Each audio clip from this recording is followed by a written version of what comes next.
Olá, bom dia a todos. Quero cumprimentá-los com a graça e a paz de nosso Senhor Jesus Cristo.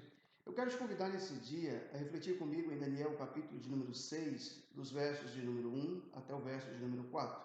A palavra de Deus diz assim: Pareceu bem a Dario constituir sobre o reino a 120 sátrapas, que estivessem por todo o reino, e sobre eles 3 presidentes, dos quais Daniel era um, aos quais estes sátrapas dessem conta para que o rei não sofresse dano. Então o mesmo Daniel se distinguiu destes presidentes e sátrapas, porque nele havia um espírito excelente. E o rei pensava em estabelecê-lo sobre todo o reino. Então os presidentes e os sátrapas procuravam ocasião para acusar a Daniel a respeito do reino, mas não puderam achá-la, nem culpa alguma, porque ele era fiel e não se achava nele nenhum erro nem culpa. Refletiremos nesse dia a respeito do tema honestidade e suas recompensas. Ao olharmos com cuidado para esse texto, podemos imaginar que Dario teve razões plausíveis para nomear 3 presidentes sobre as 120 províncias, dentre os quais Daniel se destacava e, de certa feita, esse homem vem ter, consequentemente, um vasto renome. Primeiramente, nós podemos perceber que é sensato, por parte de qualquer governo, qualquer chefe de Estado, entender que dificilmente conseguiria supervisionar todo o seu império, todo o seu reino, toda a sua república. E especificamente no caso de Dario, ele então percebe que deveria ser feito o exame de todas as contas, verificar todas as tarefas que eram por parte dele designadas e, de certa maneira, então, o rei ele dependeria de seus oficiais para que o trabalho pudesse ser executado da melhor forma possível. E eu e você sabemos que um sistema onde existe hierarquia, a hierarquia de poder, ela, de certa forma, ela é ocupada por pessoas de diferentes índoles, de formas diferentes de pensar, de agir. E olhando então para essa premissa básica, nós podemos observar à luz da Bíblia o que acontece em um sistema governamental.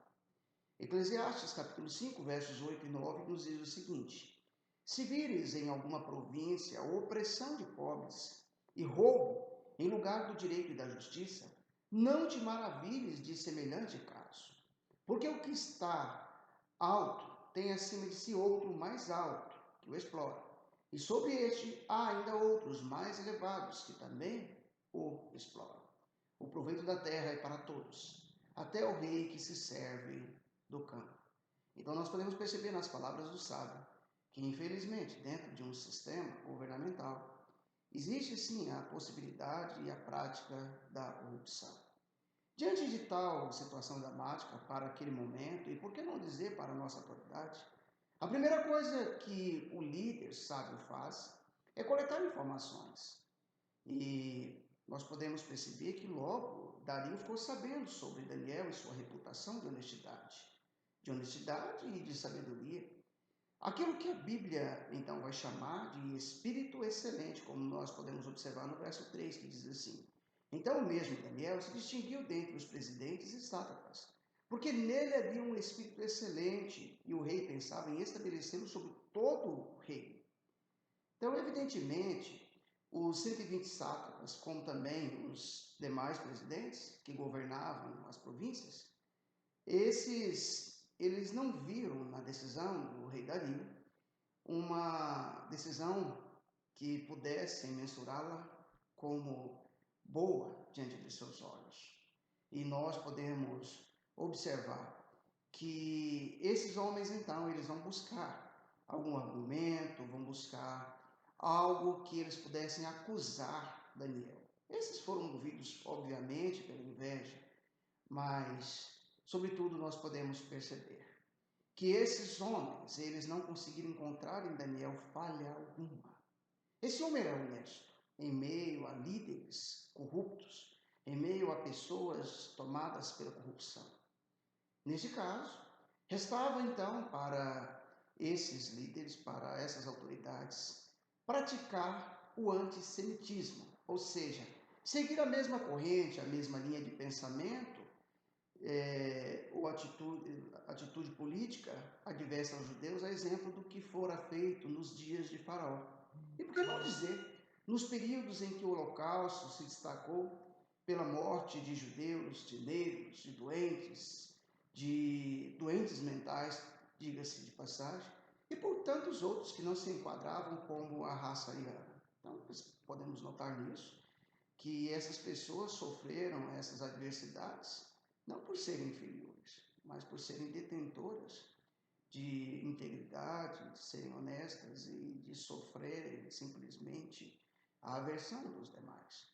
Contudo, ao olhar para o texto em questão, facilmente percebe-se que esses sátrapas, como também esses demais presidentes, desconheciam a aliança feita entre Deus e Abraão. E qual foi essa aliança?